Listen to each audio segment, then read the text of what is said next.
Hi everyone. Hope you can see me. So, hi, and a warm welcome to you all to today's session. I also welcome the diversity in the room as I'm looking at the Zoom. My name is Elise, and I'm honoured to be your host for today. And we have Richard, who will be facilitating the Q&A section later on. But before we begin, I'd like to acknowledge the traditional custodians of this land, including the lands from which our friends, you guys, are joining us from online. I wish to pay my respects to the Darug people who are the traditional owners of Parramatta, which is where we're hosting this today, and really honour their connection to the land, their elders, and the wisdom they impart. So tonight, we are grateful to have Ayya Karunika speaking to us on the topic about maintaining happy relationships. What an interesting topic, because when I reflected on it, I was like, wow, our whole world is based on relationships. Relationships with family, with friends, with colleagues, with pets, with the earth, with ourselves. And Ayya Karunika has been a very generous supporter of Metta Centre, and she has been running monthly workshops with and various talks with us, and we just can't get enough of her wisdom. So a bit of background for those who've never met Ayya Karunika. She's the senior resident monastic at Santi Forest Monastery with over 12 years of monastic experience. She became a bhikkhuni in 2014 at Dhammasara Nuns Monastery, training under Ajahn Hāsapaññā, and has studied with Ajahn Brahm and Ajahn Brahmali. With a PhD in microbiology, she previously worked as a scientist and helped manage the construction of the Dhammasara main monastery. Ayya is an experienced meditator and teacher with her ability to convey Buddhist teachings in a very practical way that resonates with people of all ages. And I also welcome people in the room. Hope the online people can join us in the room too. And if you're online, we invite you to participate in sharing any thoughts or questions in the chat. And if you wish to ask a question anonymously, please send your question privately to us, but otherwise post it in the chat. And this session as well is being recorded, so to later on be put in the YouTube channel. So without further ado, welcome Ayya Karunika. All right. So let's start with a bit of meditation. So this is a good time to just become aware where we are at. Sitting here and being a busy day in the middle of the week, we have come here from various things. So right now is the time to not hold on to all of those things that are still there, but rather allow, give your consent for those things to fade away. So allowing all of those things that has happened to just gently fade away, not pushing them, not rejecting them. The idea of allowing them to fade away, and instead, in the same time, bringing your awareness and establishing the feelings of your body. And see whether there are any parts of your body that needs a bit of care, that's a bit achy or painful. Just have a bit of kindness and allow those parts of your body to relax.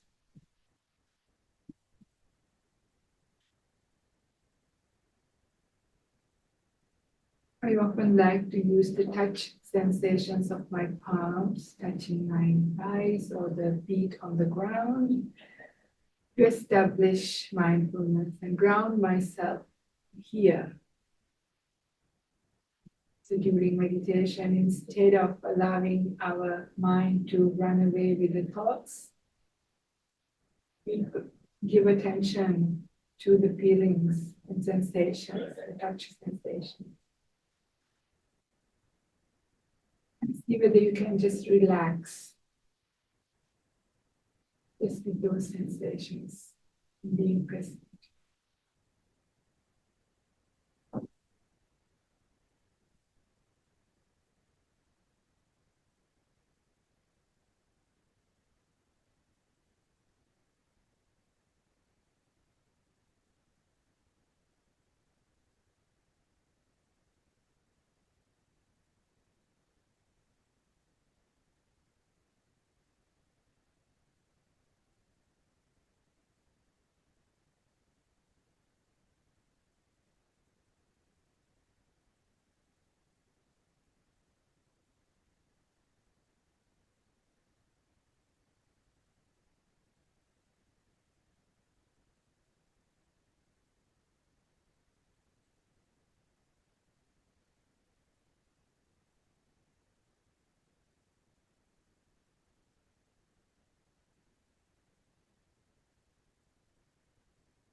Attention is going away into the external field.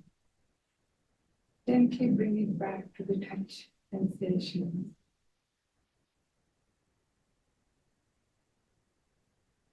It's nice to give your mind a break from thinking. It is nice and kind to give attention to your body. It is usually often abandoned. This is the time to care. And this is the time to be here in silence.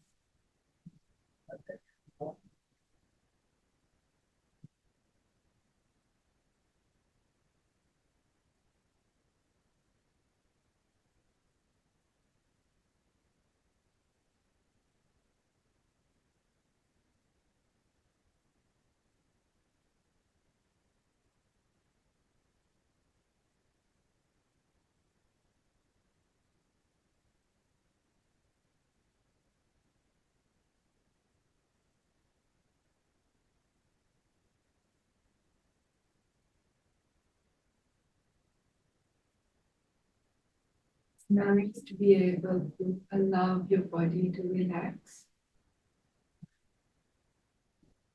Just see whether you're holding any parts of your body tight here. And gently allow them to relax.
Now come to the short meditation.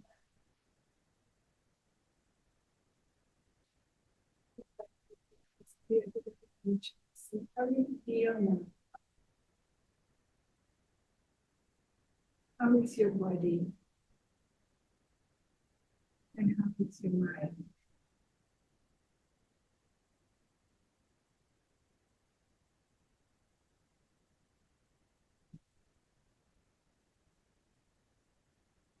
Take 3 slow, deep breaths. And at the end of the last one, you can open your eyes and come out of meditation.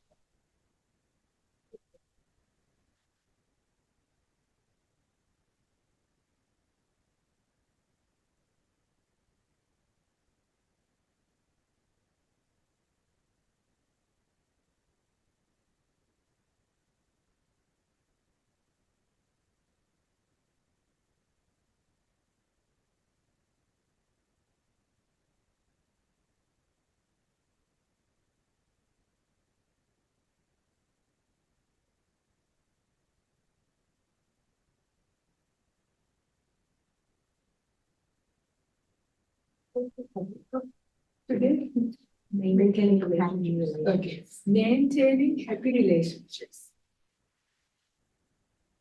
What do people think about it? Is it realistic? Sometimes. Yeah, that's it, isn't it? When you say maintaining, you can't maintain anything forever, right? But we have this delusion, right, that we would love our relationships, all relationships, to be happy ever after. Why is that? Because we watch all these movies, right? Whether it's Blockbuster or Bollywood or I don't know which, but in all those movies, all relationships of all kinds usually either end in, I mean, the good ones, they end in good way. Some, of course, and in a sad way, we're not talking about the sad movies, but in the happy ending movies, they seem like the relationship ends. They ride off into the sunset, happy ever after.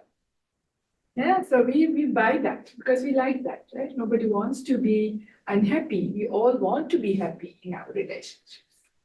So that is why we call it that. But maybe we should change the topic as fostering wholesome relationships. Maybe a little bit more closer to the Dhamma and more closer to what we can achieve. Even that may not be 100%, but at least wholesome, we can look in different angles. Wholesome is not always necessarily happy, but we can make any situation a bit wholesome, right?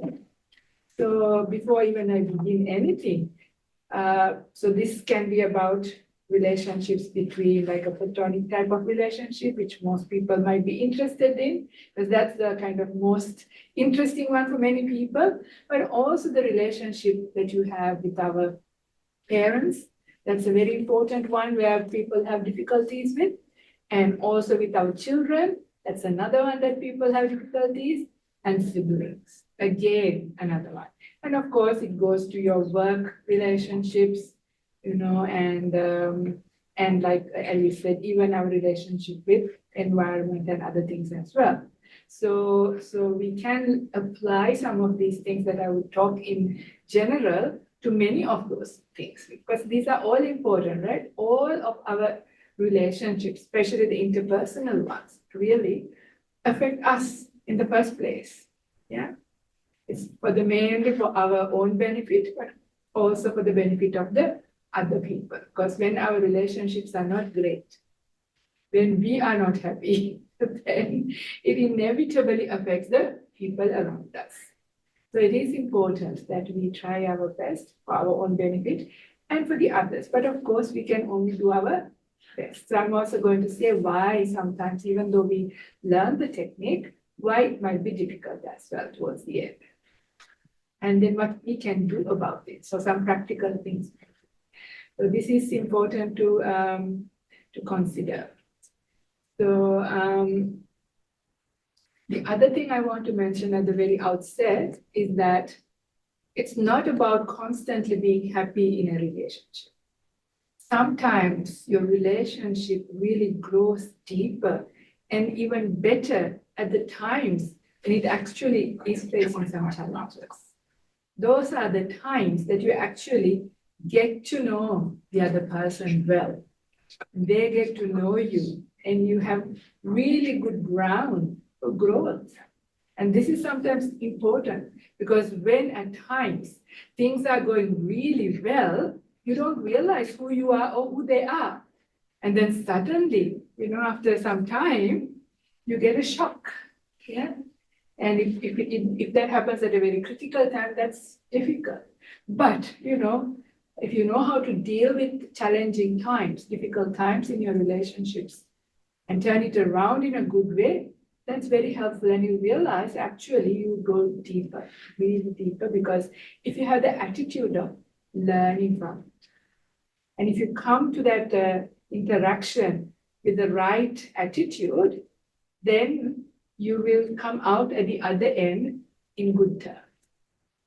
So the ones that I want to really highlight, 3 qualities. There are more qualities, definitely, but at least 3 qualities that are really, really important in any kind of relationship to work. The first and the most important quality is, they're all 3 inseparable and equally important, but I would mention respect, mutual respect. This is so important because we all like to be respected, right? Nobody likes to be disrespected. And there are very many ways that we feel disrespect in a relationship. Whether it is as simple as a small body language, like is it eye contact or not eye contact? Yeah, even how you contact. Yeah, so many things could convey respect or disrespect. And we are sensitive to it. And this is difficult, but it is important. But if you have respect in your heart, then it will naturally come out. You don't have to do and learn and act in a certain way. If your heart definitely has respect for the other person, then it will come out in the right way. So respect is important. Affection is important. This is also some place where people nowadays forget. They start a relationship, any kind of relationship, is for affection and care and friendship, right? Even with friends, that form of affection is an important aspect. That's something that we all get out of a relationship, even with our best friends, right? Even a relationship with our pet. Affection is an important part. We all want it. But along the way, we sometimes fall out of affection. And that is where care needs to be done. So respect, affection, the other one is trust.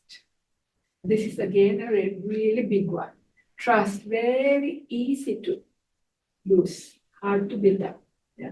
But it is important to make that a priority. And allowing yourself and others to make mistakes, understanding we are human beings. We have defilements. Yeah, we are not having relationships with fully enlightened beings. We are never going to make a mistake and do exactly how we want. It's not going to happen, right? But some people are very unforgiving, even at a very small thing is enough to break the trust, and they hold it against the person for the rest of their lives. It's very sad to see that. Yeah, it's very sad to see that because we make mistakes. Other people make mistakes. If they're honest enough to come and say, look, this happened, I'm really sorry, then it's very good to really forgive and give them another chance and really trust that they will maintain it. And if they do it again, you can talk about it. And again, giving again and again a few more chances up to a certain level is really important. It doesn't mean that if you can see the person now takes it for granted and continues and not making effort, of course, that's when you need to do something about it. But if you really see the person is genuinely trying, then it's worthwhile giving them a chance and maintaining that trust. Because the moment that trust is gone, the relationship is going to fall out. And you're going to suffer, and they're going to suffer, and many others around the place going to suffer as well. So it's important. But they come together, right? Because when you have respect for somebody, you generally trust them, right? Trust and respect go together. also it is somebody, when you have respect, a natural form of affection comes in. I'm not talking about really strong love or anything, but a form of affection for somebody that's why you have respect, because you have affection. They are inseparable almost. Yeah, those three things come together. How do we have this? Now think about at a time, this is easiest with at a time when you fell in love. That's the easiest relationship to think about it, but you can apply it to others as well. So when you fall in love with somebody, you generally see their good qualities, right? You see their good qualities. Not only their good looks, yes, that's also there maybe. You feel attracted to their whatever, but you also see their good qualities. Even doesn't matter how attractive somebody is, if they're really nasty, you're not going to be attracted to that person, right? So you see some good qualities, right? So you see good qualities. It is when you see good qualities in another person that you start to have affection. With that comes respect and trust. So this is how you begin. But we also know very well how these things go, right? After a little while, after a year, 2, 3, 5, 10, sometimes you see relationships, good relationships, falling out, and you can't even know what happened. What happened? There's no significant event, but it seems like small little things, and it's fallen out. And what happens very often in life, the more you live together, when you have to go through with things, even if it is a work relationship, you've been working together as workmates or in any kind of relationship, inevitably you're going to face all kinds of challenges. This is like that. Life in samsara is like that. It will have difficult times. And when times become difficult, that is when you're going to see some of the defilements come out in you and the other person as well, right? And this is when you suddenly get a shock. Oh my goodness, I didn't know they were so angry people. Because when you were in love, when you're going out, of course, everybody's at their best behavior, right? They're sweet, they're kind, they're very tolerant, they are in denial, they can't see. And you usually also go dating into dark places, right? You know, the candlelit restaurants, walk in the moonlight, you can't see the person, you know, and everything is nice and, you know, do all these nice things anyway, you prepare it beforehand. So it's all well. But when you come to having to live life and go through all of these things together, suddenly you discover other parts. I mean, it's normal that they are, after all, a human being, not anybody bad. So this is the important thing. Not to think, oh, wow, I'm going out with this bad person. Not like that. Oh, I'm going out with a real human being, not like a robot that I'm programmed to be exactly how I want. It's a real human being with, you know, defilements just like me. So when you realize that, when you see that, then first thing is to notice that that's right view, right? So, okay, this is normal. Yeah, okay, this person has got good qualities and also some not so good qualities. And I have too. So that's all right, no problem. Maybe different ones, but you know, I have my type, they have their ones, so fine. And instead of focusing on their 1 or 2 or 3 bad qualities, try and remember intentionally, focus on the good ones, because they're still there also. Our tendency is, our ego really wants to focus on that 1 or 2 or 3 things that are not so good in our partner or our whoever who you're having the relationship. Yeah. And that is really coming from our sense of self wanting to be good. And they are bad. We want to elevate ourselves and put the person down. We don't want to do it really, but it happens. This is the nature of ego. Ego always wants to be on top. Ego always wants you to be good and nice and the good person, right? Usually it's like that.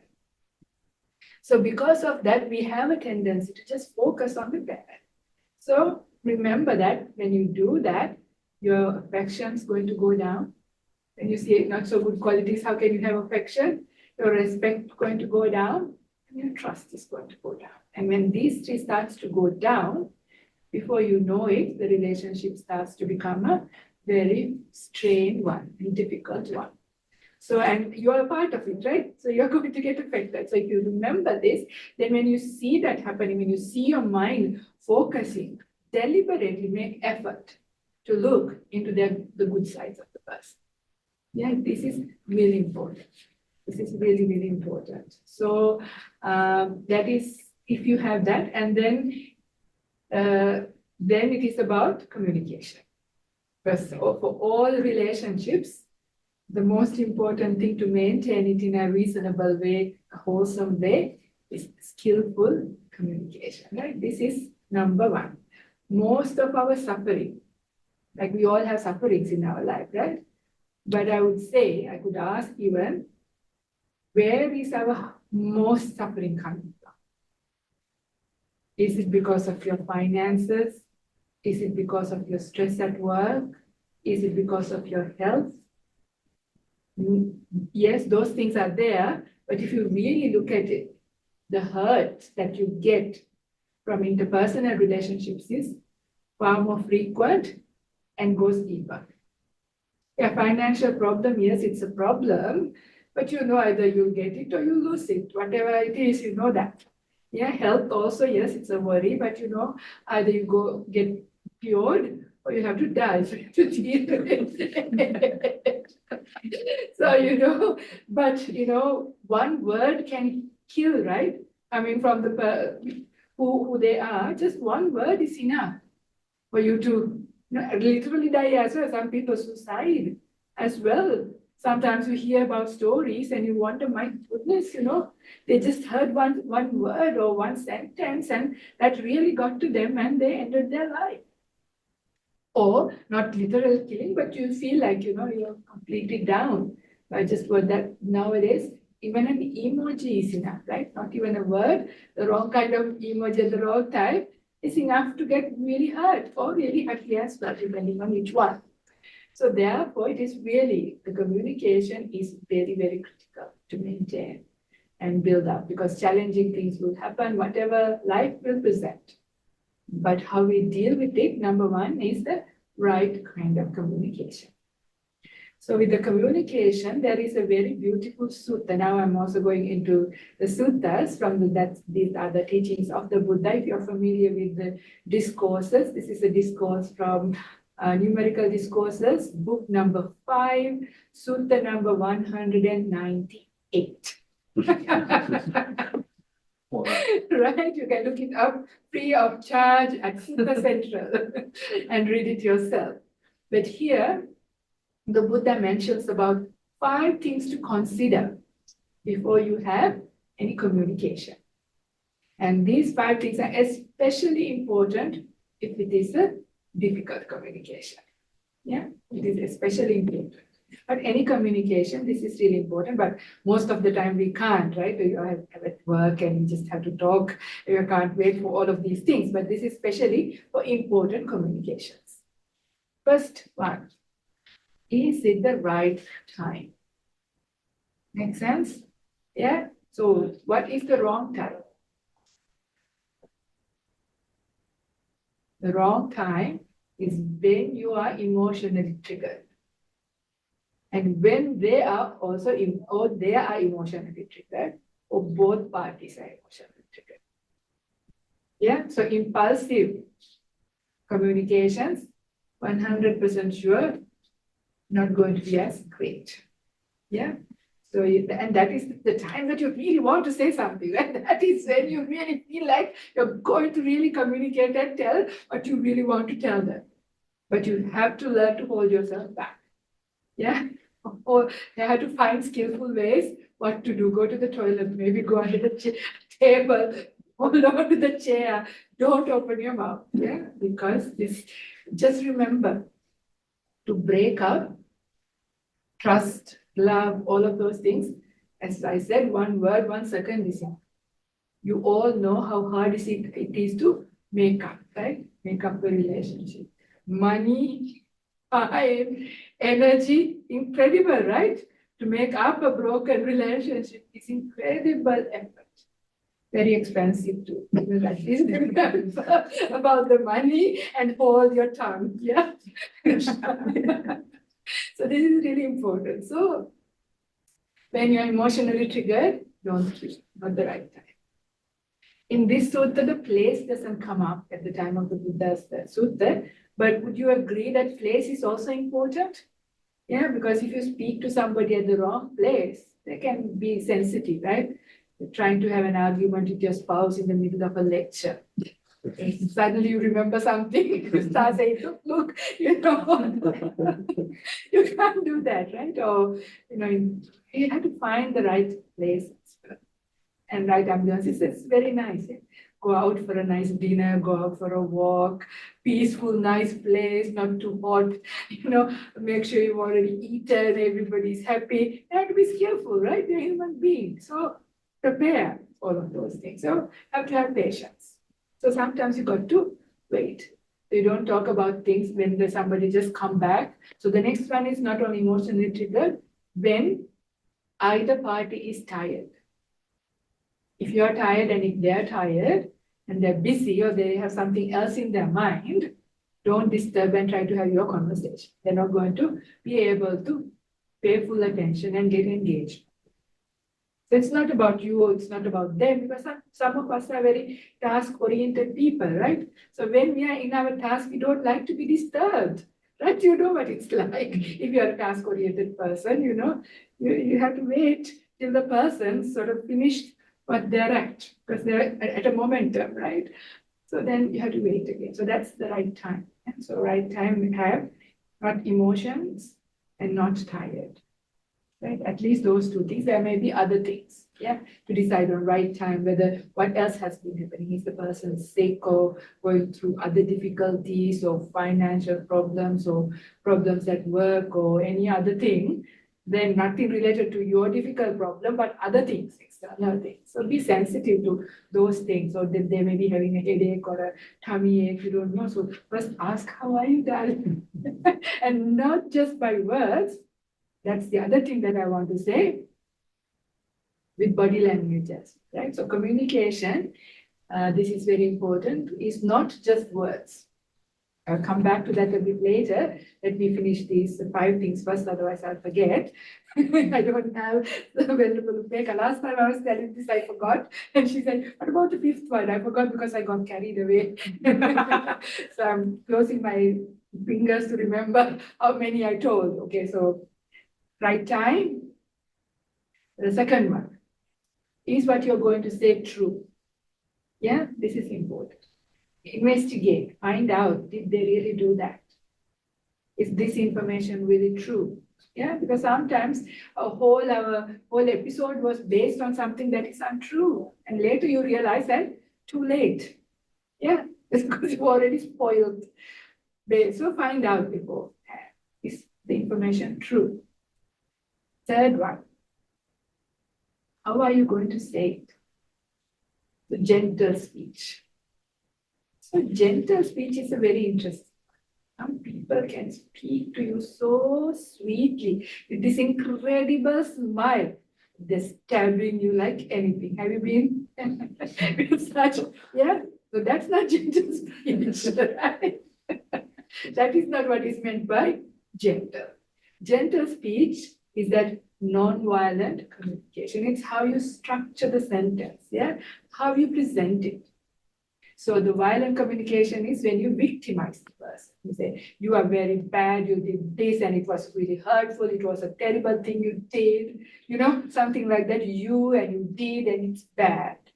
Yeah, that's when you feel hurt, right? You feel hurt and you take out your guns and start shooting back. And then there is no conversation, there is only sound, nobody's listening, and there is war.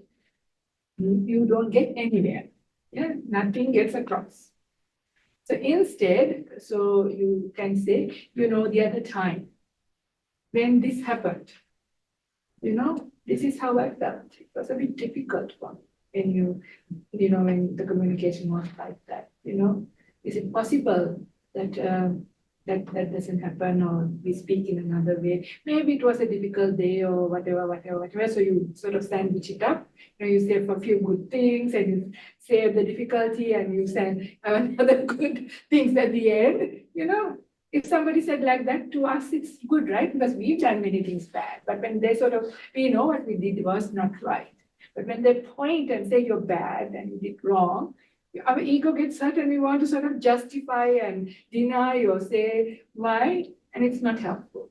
But if if you feel that they're coming from a place of understanding, and they're not sort of victimizing you, they understand you did what you could, but they're also expressing their difficulty because it's important, because they also don't want to be forever suffering. So see that they are actually coming from a good place, trying to help both people. Yeah. So when you feel that's when it is gentle speech. Yeah. So this you can look up online. There are books written about this nonviolent speech. It's a very good thing to learn for everything, even for work and many other things. This is really important. So that's the third one. And the fourth one is what you're going to communicate beneficial, at least to one party and hopefully to more than one party. Because sometimes things have passed. There is no benefit in having that conversation. But your ego still wants to. Just so you know. And you want to really rub it in, isn't it? Yeah, and is there anything good coming out of that? Nothing, right? But there are sometimes the thing may have passed. But if there's something to be learned from it, then okay, so there is still benefit. But some things there's absolutely no benefit in bringing it up and talking about it. So then at that time, it is better not to do that. Yeah, so no point in having that. Forget about it. Your ego might be hurt and might want to really bring it up, but don't do it. No point. Later it's going to be more trouble. Last one, fifth one. Having affection in your heart when you speak. If you get this one, all other four will be taken care of. And this is the hard one, but the most important one, really, with metta. Yeah, I like to use the word affection instead of metta, because affection we can understand, right? We know what affection is. It's a simple kind of form of care and like and love. So when you know that, that's no problem. So affection is important.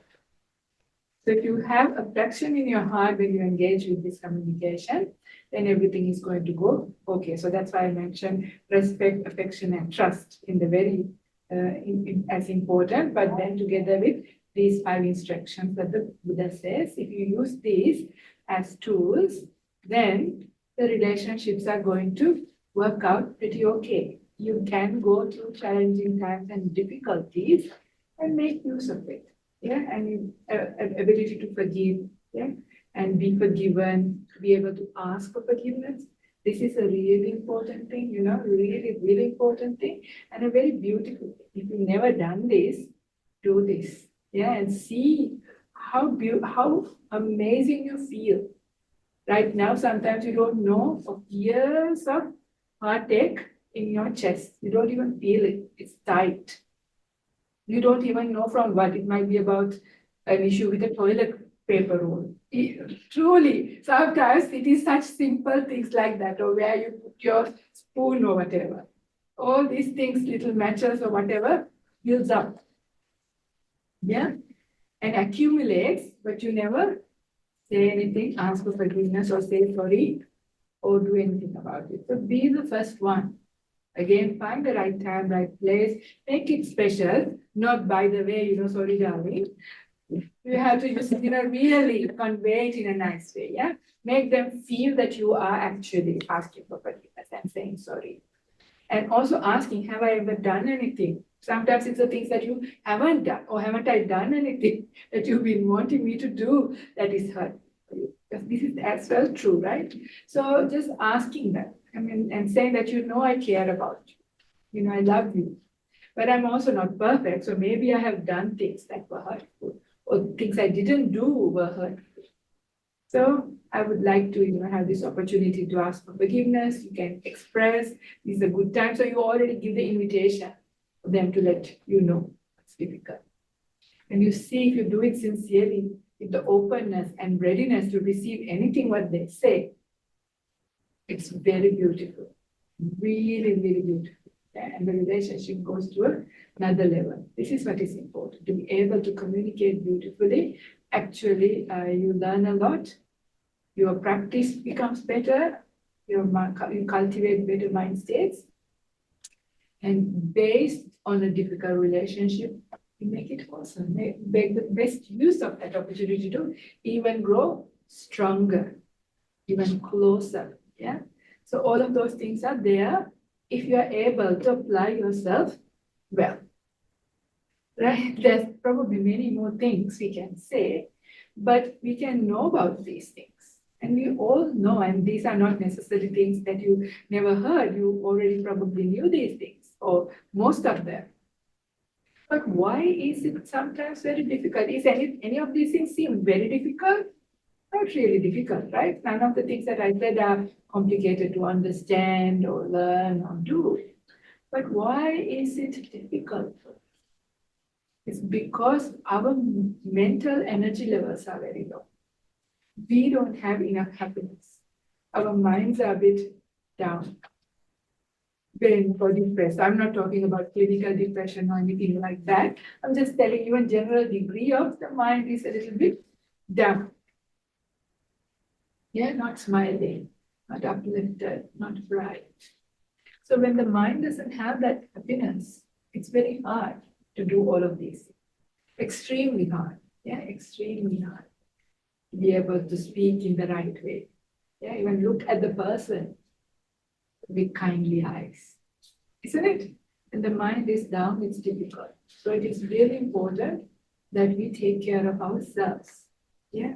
Also, we don't get so affected by things. When our mind is down, the small little thing also affects us. It's as if a really huge thing, unbearable.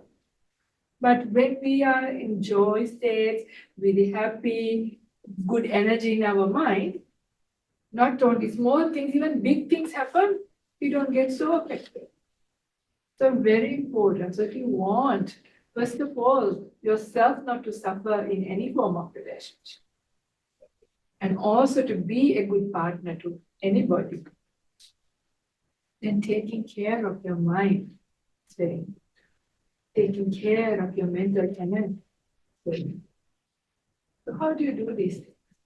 Not necessarily very big things. Of course, if you meditate, that's great. But not everybody is going to be able to meditate all the time, right? We have to start even for anybody who's not yet able to meditate too much or don't know how to meditate, yes, start with a smile. There's nobody in the room except one person smiling. I can't see you because see, when you smile, did your mind uplift? It feels nice, right? Why is it that we don't sometimes smile? Like it. Yeah, habitually we have long faces. We don't look good either, right? We want to look good. When we're smiling, everybody looks so nice.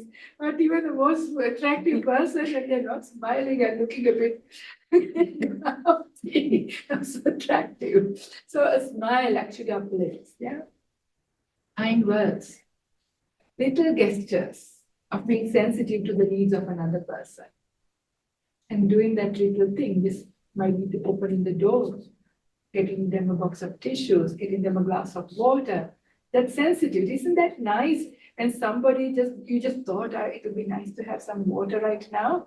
And before you could even finish your thought, somebody realized and they gave you a cup. Has that happened to you? Yes, certainly happened to me many times. Yeah. And it's so nice. That means that somebody really cares about, right?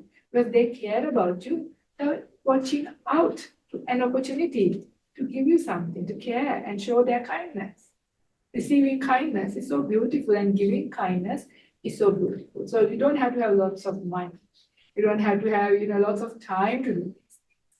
But just a little bit of mindfulness and interest and inspiration to want to do this, both for yourself and the other person. And when this becomes a habit, it's actually really beautiful. Because these days people are so self-centered. It's all about me and my world. I am in the center of my world, and I think that I am in the center of everybody else's world. But unfortunately, everybody is the center of their own worlds. You think, they must be thinking about me like that and this like that and that like that. They proliferate so many things, and in the meantime, you have been so absorbed about yourself. right? Isn't that true? So this is the thing. But being sensitive to other people is very important. So learning to read body language. So learning to communicate and learning to listen, not just to words, but to listen with your whole entire being. You understand what I'm saying? Yeah, not just words, but this is really important. This is another place for arguments. You can even record your conversation and play it back and say, you said you want it, so I gave it to you, and why are you upset? Has that happened to you? That's another problem that human beings have. Again, I'm going to say this, I've been saying this a couple of times, I can't remember where. Again, from one of the suttas, I'm not going to say the entire sutta, but in one of the suttas, which the reference I can't remember, there is an elephant trainer called Pesa. And he comes to see the Buddha and they engage in a little bit of a conversation. And the Buddha asks Pesa, how do you train these wild elephants to do all the work? Because elephants used to be the back horse, right? So, but they're wild elephants. Elephants can kill human beings. And how do you train them? It must be very difficult. So, but training elephants very easy. Because when I take the elephants, walk them from one situ to the other, they really show themselves. So I can understand which one is a smart one, which one is a stupid one, which one is the strong one, which one is the weak one, which one is the kind one. All of those I can understand. Then our family line has built up all the techniques to apply to the different kinds of elephants. So I apply the technique and I can train them. Then he turns around and asks the Buddha, but Bhante, how do you train human beings? You know, on the other hand, human beings, they think one thing. They open their mouth and say something else. And then they go and do something completely different. You're all laughing, at least people on the audience, because you know it's true. You have done it and other people do it. Right? This is the thing. For various reasons. Sometimes because we want to be kind and we feel like if we said exactly what we thought, that they would get hurt. Or you feel that they will judge you. So it might hurt your own ego. There could be so many reasons. There might be a financial loss or harm or something to somebody or whatever it is. There could be so many reasons. But the thing is, we need to find skillful ways to say something as close as possible to what you really think. And also do as close as possible to what you say. So do what you say and say what you do. This is not an easy task. Yatavadi, tatakari, yatavadi is in Pali. This is a quality of a Buddha, right? It's to be very perfect in that. Perfectly say what they want to say and do exactly what they say. It's not an easy thing, but we need to try and bring it to alignment as much as possible. There's a lot of trouble, yeah? So in the meantime, that is why body language is important. So if you actually learn to read the body language, never mind what the words say. The body language really tells you what they really mean. So that is why when they say, no, I don't want it, they really wanted it. But by reading the body language, you can see that they actually want it, so you give it to them. Because they've been waiting for it. Right? This is true. So learning and communicating with your entire being is very important for good relationships. So this is where communication problems happen. There are many other things. I don't know how we are going with time. That do time? Yeah, we're okay. Okay. Yeah. Is that so? Talking about how we communicate. So again, in-person communications are the best, especially if it is a difficult one. You know how when you read an email, you can read it in so many ways, right? Try to communicate sometimes with writing and text messages. You get up into a whole big mess because you wrote one thing, they understood another thing. And then you have to write something and then it gets even worse and worse and worse. At least if you're in front, you can see the person didn't understand what you said, Because you can read the body language and you can actually say, no, no, no, I think you're getting it wrong way. This is what I mean. So you can say it in different angles. By the time, it's that there's a time gap and the people's emotions work, they get upset. And the moment you get upset, everything goes in the wrong direction. So it's really not a good idea for some. Some maybe writing is better, but for some others, in person is always good if you're able to. Not everybody has really the good skill to be able to. So for them, sometimes email might be better or text message, but be careful about it. Because again, the method of communication can have all kinds of outcomes. Because you also know it depends on our mood. Now, do you remember the time that you got a text message or an email and you got emotionally triggered? And then emotionally triggered, you wrote a good reply. But you had a little bit of wisdom, or you thought, no, I want to make it even better. So you didn't hit the send button. Yeah. So 2 hours later, you go back to it. How was it? Did you rewrite it? You probably did. Quite a bit different. Yeah. See, when the emotion has come down, or you had a cup of tea and you're now in a better mood, you see it quite differently. Nothing has changed. You haven't spoken to them. It's the same message, but now you read it differently. You see a different perspective and you give a different response.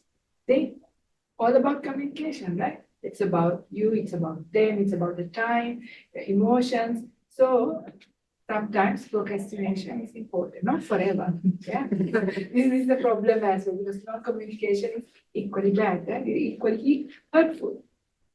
So we need to communicate, but in the right way, at the right time. We thought about it.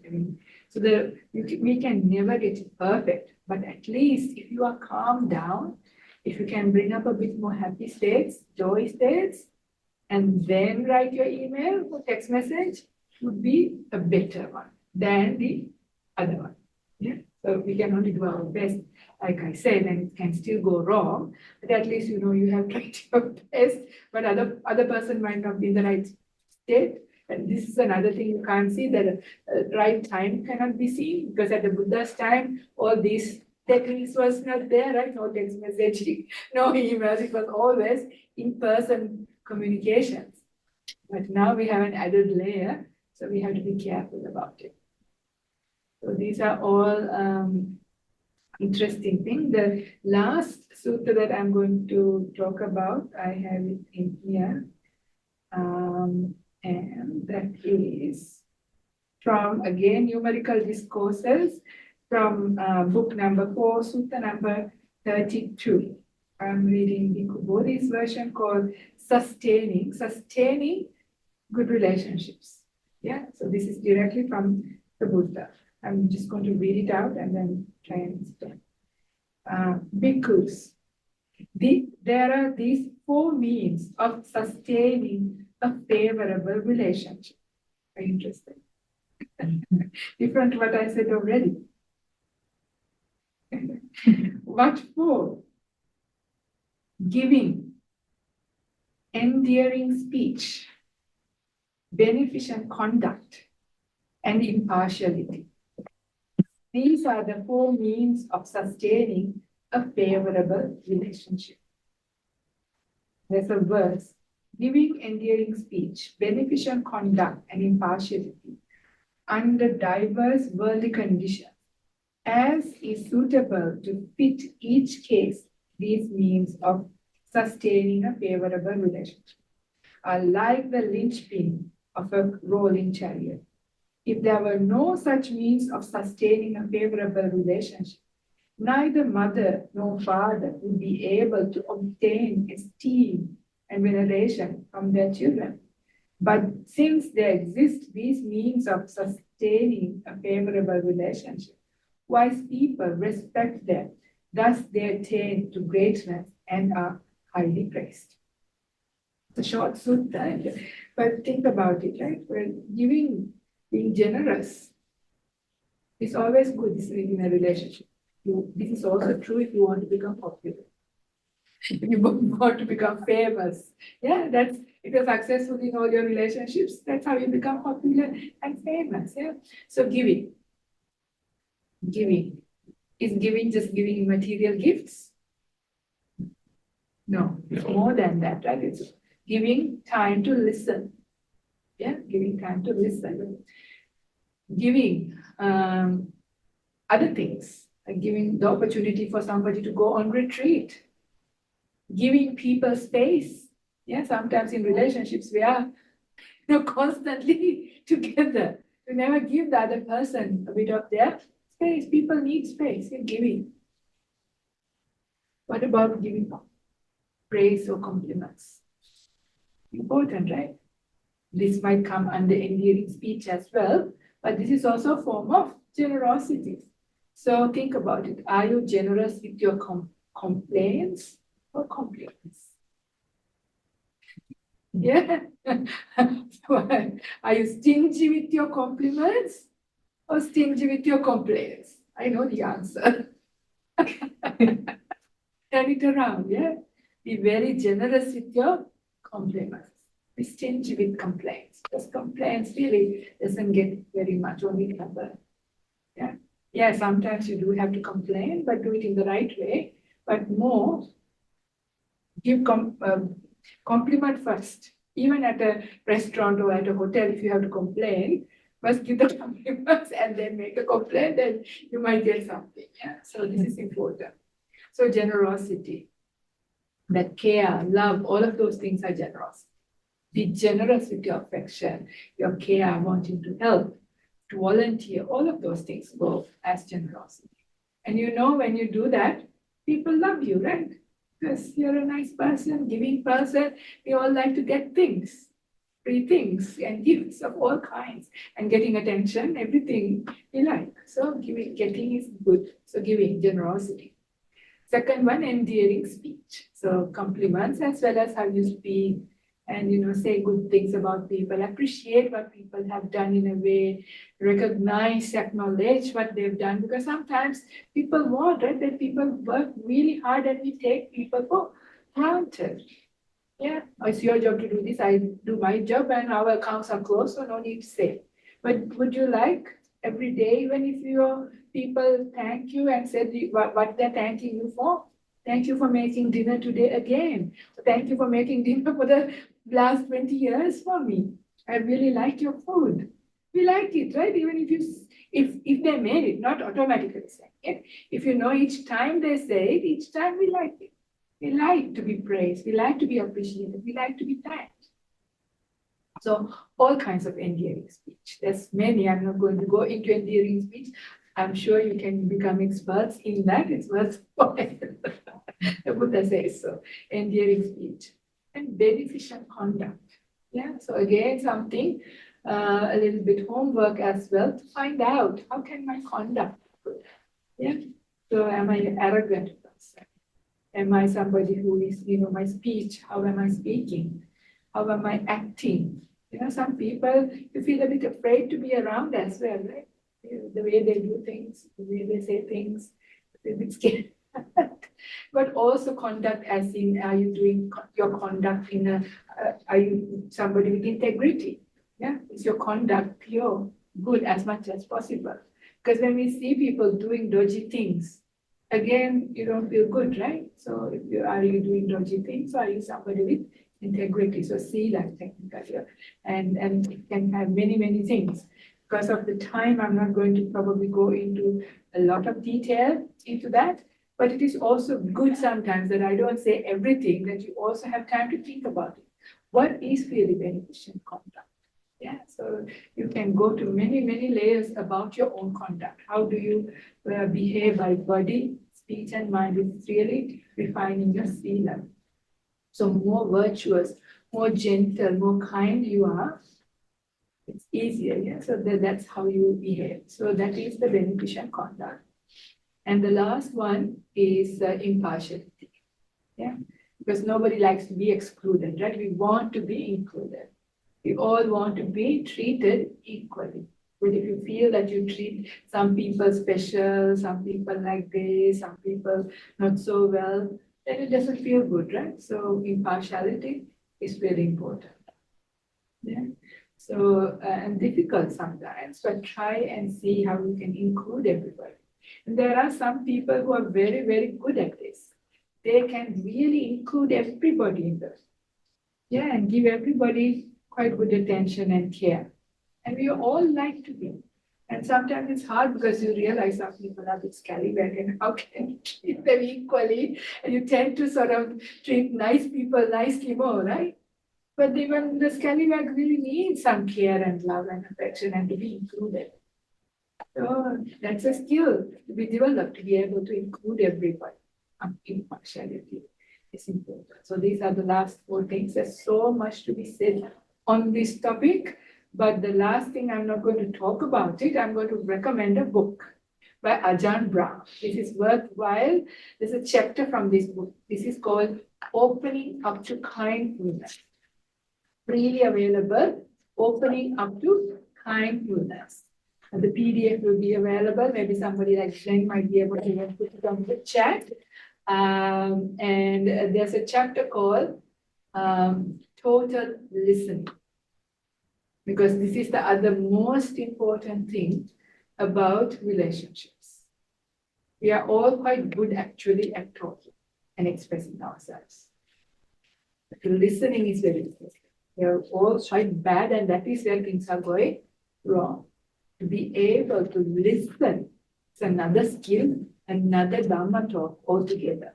But Ajahn Brahm has given an excellent talk on that, and it has been transcribed as a chapter on this book, and it has so much insight in it. So read that, because that is also as critical as being able to communicate, to be able to listen. So at that, I will stop the and open up for any questions. From the audience, yes, did it make sense? Yeah. Anything useful? Very useful. Okay, good. We've got one question online. Okay. In relationship, we love dearly our family. It is hard to love but not attached because we are so used to. How is the way to love them but not to be too sad when they are gone one day? Big problem, isn't it? Very big problem in all relationships. Yeah, all relationships. This is something that we need to work with. Yeah. So attachment. I would like you, each one of you, to really contemplate this. This is really important. Where is this attachment coming from? Attachment is really about you. Your want, yeah, based on the other person. Because based on this other person or other people, they are contributing to your happiness and well-being. And the attachment is that is going to go. So it's kind of a very selfish desire. So that is what spoils relationships in the sense that sadness comes because you're dependent on this other person for your happiness, and that is why you get sad when somebody dies or more of it. So in order to deal with that, you need to find happiness and peace from within. Yeah. So this is why we have this spiritual journey. This is where we have meditation. This is where even you have other things. Okay, you can find your inner happiness from your Zumba. That's fine. Yeah, as you're dancing and music. Okay, if you're at that, that's still better than, yeah, and or, that's the starting point. But of course, much more grounding is finding creative things to do, general sex, volunteering, many things that really bring a lot of joy and meaning to your life. So you actually become strong and standing on your own, not depending on others. When your happiness is dependent on another person, it's like you're attached, the same thing, right? When you're attached and when they shake, you shake. So you're constantly shaking. Yeah, it's exhausting. It's really exhausting. So much better if we can find our own happiness from within. And this is really, really important. So you have to find and do your own discoveries and keep refining it up until you can come all the way meditation. So that is when it's going to get really grounded and going to have incredible amounts of joy and peace of another kind than the sensual joys and peace, which are still dependent on other things somehow. So this we need to do. And once you actually start going on that, when you have your own inner peace and joy, then you can really have affection and love to other people without sadness. You can let them go and they need to let go. And you have to let them go if you really love them. Yeah. But sometimes they want to move on. I'm not only talking about death. Death, of course, also happens, and you have no control over that. And you have to be ready to be dead to everybody, right? That's what happens when you die. Yeah, we focus on the death of our loved one. But when you die, all of your loved ones and loved things and everything goes in one go. So are you ready for that? You have to be ready for that, right? Can your death happen tonight? It can. So there's no time to be lost. We have to find that ability from within to be ready for that. Yeah, to be able to let go. So it's not easy, of course, but we need to build up energy in the right way. So it's not done through willpower, like some people think, oh, willpower, let them go, push them aside, think about something or whatever. So I'm not so close to them. By that, you just lose your love and affection and everything. Yeah. So that's the wrong way. So you find your happiness from within. And then when you are happy by yourself, then you can really love somebody, have affection for somebody in a very beautiful way. This is also true with your neurotransmitters. There has been research, so I'm going out of Dhamma to a bit of science, but sometimes it's important for us to understand that too, right? There have been research done on animals who are monogamous, like stay in one pair for the rest of their lives, like parrots, penguins, a lot of the bird species are monogamous. And what they have found is their dopamine levels are very high. The hormone dopamine is a happy hormone. Yeah. Once your dopamine levels are high, you're happy from within. So you can stick in one if you want to. In that, it's about consent and everything, but it's not about one relationship or many relationships. But if you have good levels, you're happy and you're a happy person, you're an easy person to be. So generating, and they have also found out like with human beings, then when they are having good relationships, these are the people who also have high dopamine levels. Yeah. And where is that coming from? These are people who have meaningful things that they do. Things bring joy to them. They are generous. They are virtuous. They volunteer. They do all kinds of things that make them feel very happy. They're elevated, motivated, uplifted, happy, and they have found happiness or meditators. So once they know how to be happy within, then they can have a very good relationship and lasting one. And when the person goes away, it doesn't leave you with a big empty hole. Because when you are filled with the other person or other people, that is the feeling you get if you've ever lost a loved one in your life, you literally feel an empty hole. But if you have your own inner happiness, then the hole isn't as empty, or sometimes you don't even feel that empty hole. Yeah, so that's the pain we talk about. So this is the answer for that. Thank you, Ayya. We have another question. How does one redefine one's relationship to oneself so we are not so dependent on external things? I'm not sure if I understood the question. Can somebody explain it to me? Whoever asked the question, could you please either unmute or ask your question in a separate way? Or anybody else here understood it? You can tell as well. I'll repeat the question. How does one redefine one's relationship to oneself? So maybe they're referring to their relationship with themselves. So we are not so dependent on external things. Right. So yeah, okay. Yeah. So if you are somebody who used to get joy from outside, how do you sort of change? Well, inspiration, right? When you see the danger in that, the exhaustion, when you depend on a relationship from outside, you see that's dangerous, that's not lasting, that you can't sustain it, you can't maintain it. So if you see the benefit of, finding peace and happiness from within, then you will get motivated. You have to see the benefit. If you get inspiration, if you get motivation, then slowly find and you can try out various things to see how you can. And you have to find things that work. Yeah, I think that's all I can say. Thank you, Ayya.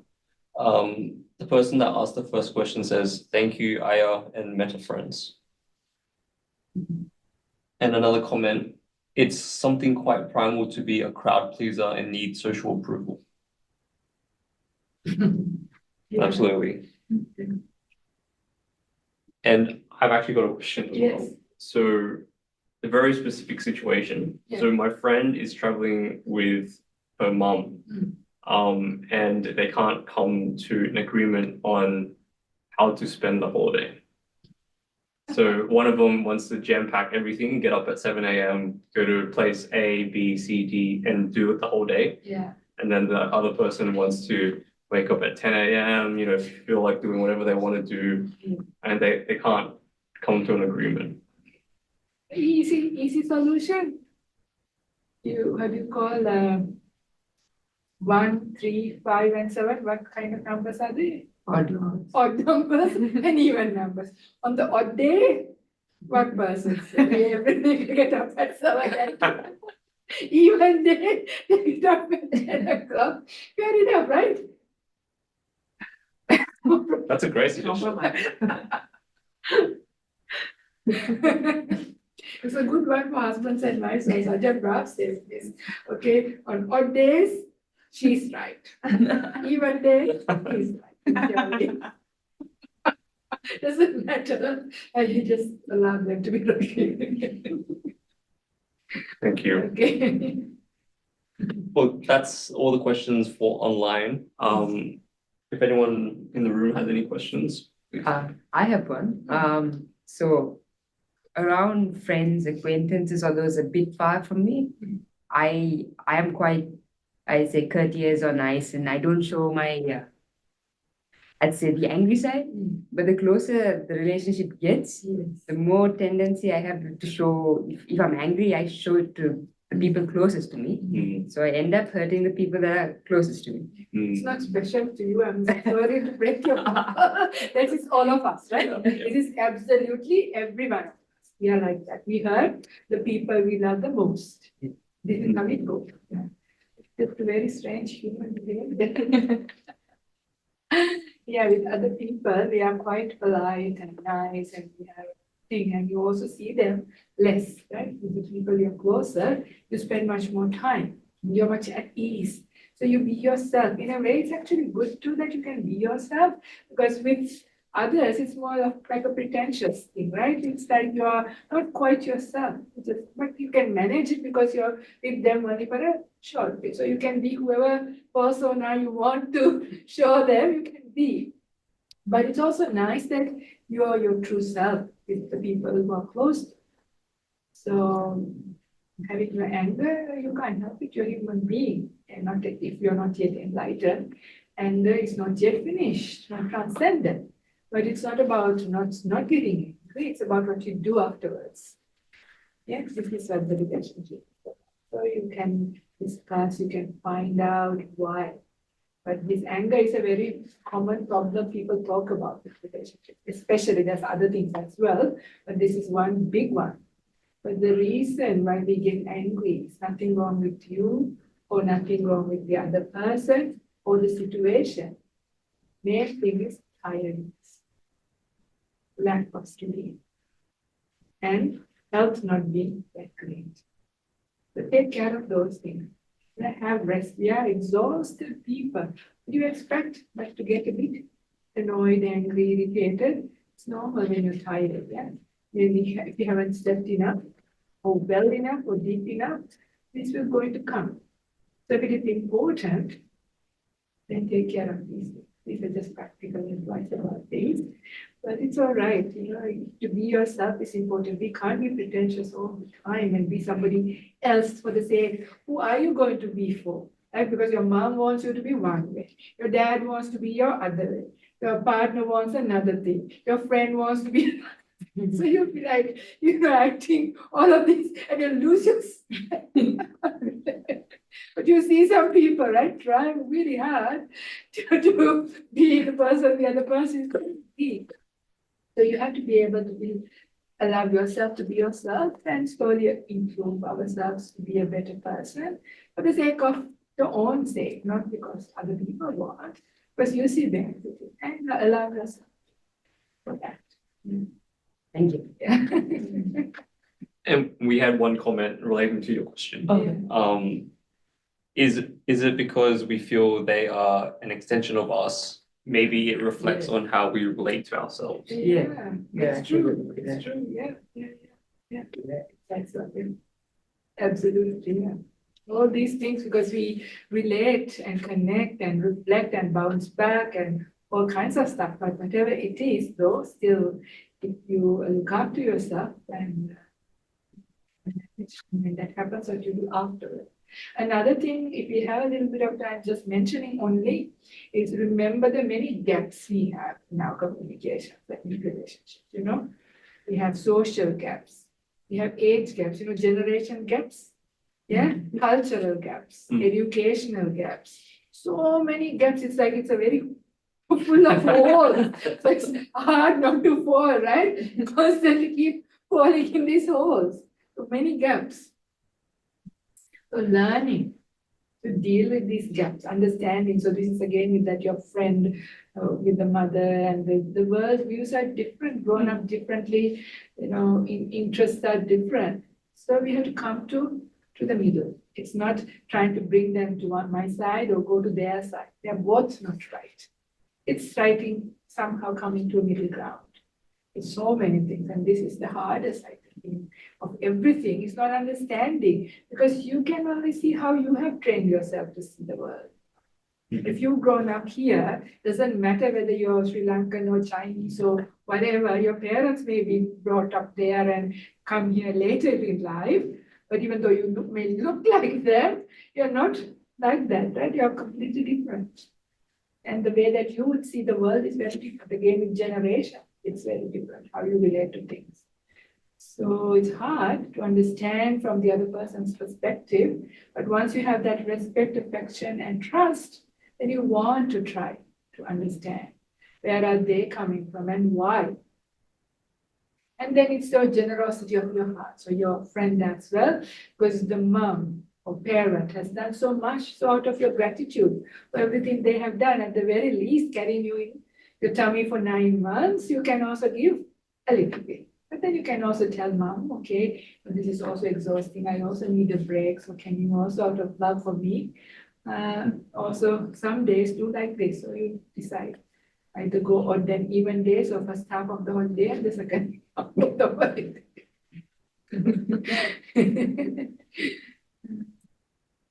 And we have one more question online.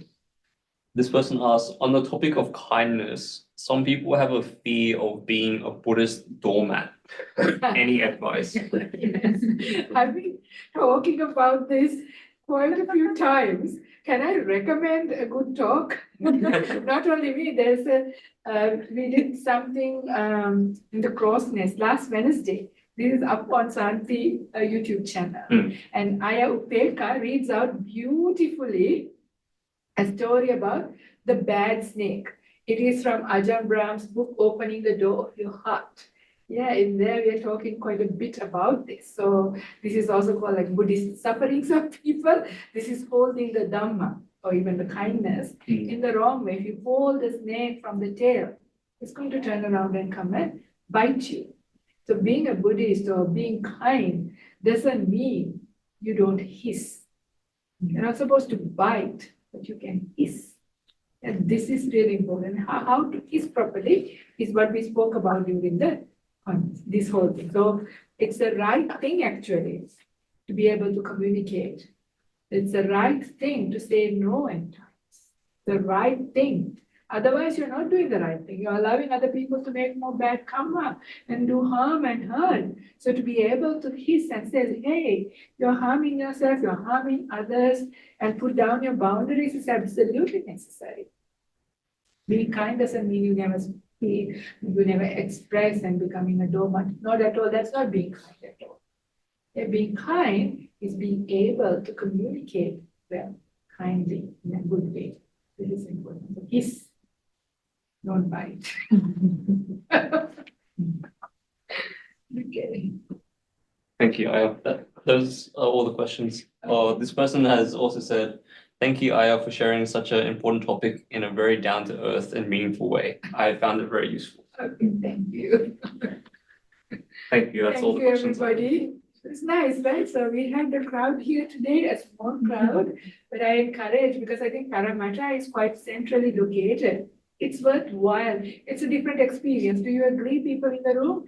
Yes. It is important because sometimes you're just stuck in your house. Yes, it's comfortable, but it's also nice to come out, meet like-minded people. It's an act of generosity as well to yourself and others. And all of these people who are here, especially the volunteers too, they also just came from work, and everybody who came to listen, everybody's busy. But isn't it nice now you come here, you relax, you're with people? Makes a difference. That in-person contact somehow is nice. Was the meditation nice? I had a good meditation. Even though it was short, Yeah. it's nice when you meditate as a group. So sometimes it's nice, and it's a nice room, even though it's a lecture room. It's a nice feel when you start doing it. Next time, I'm sure you'll have a Buddha statue and a little bit more to make it nicer. And I think it's nice to not be too lazy. It's all after this COVID, right? New normal. People all become so lazy with the Zoom, but it's nice to get out, especially on a beautiful day like today. Nice weather. So please do come and support building up a group for the others. So when there's a group, there are people who need this. You may not need this as much sometimes, but when you come and be part of it and making it happen, I'm sure each one of you could have stayed home and watched this on Zoom. Why bother, right? We could only have Zoom only. Why we bother? It's because it makes a difference. So I suppose it's nice. So I encourage you all to come and help make this happen with Metta Center. Yeah. Thank you, Thank you, Ayya. Thank you so much for your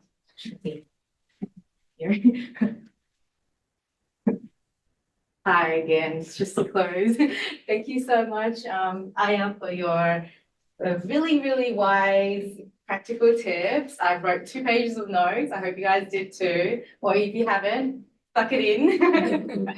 And yeah, I love how you talked about respect, affection, and trust, which is what we really try to do here at the Metta Center. Oh, yeah, so, and I encourage you to come and we can practice reading each other's body languages. So before we close, Ayya, I invite you to do a dedication of merits for our closing, if that's okay? Sure. It's okay if I do it in Pali, because every time I forget to bring the English verses. Is that okay? Sure. All right. So here we go. Akasatta cha bhummatta devanaga mahiddhika punyantang anumoditva chiran rakkantu loka sasanam. Akasatta cha bhummatta devanaga mahiddhika punyantang anumoditva chiran rakkantu desanam. Akasatta cha bhummatta devanaga mahiddhika punyantang anumoditva chiran rakkantu mam paranti. Ettavata ca ammehi sampadam punya sampadam sabbe devanumodantu sabba sampatti siddhya. Ettavata ca ammehi sampadam punya sampadam sabbe bhutanumodantu sabba sampatti siddhya. Ettavata ca ammehi sampadam punya sampadam sabbe sattanumodantu sabba sampatti siddhya. Idam me jnatinam hotu sukhita hontu jnatayo. Idam me jnatinam hotu sukhita hontu jnatayo. Idam me jnatinam hotu sukhita hontu jnatayo. all be well, happy, peaceful, and in wholesome relationships. Thank Thank you, you. Ayya. Thank you, Ayya. And just a few announcements before we close.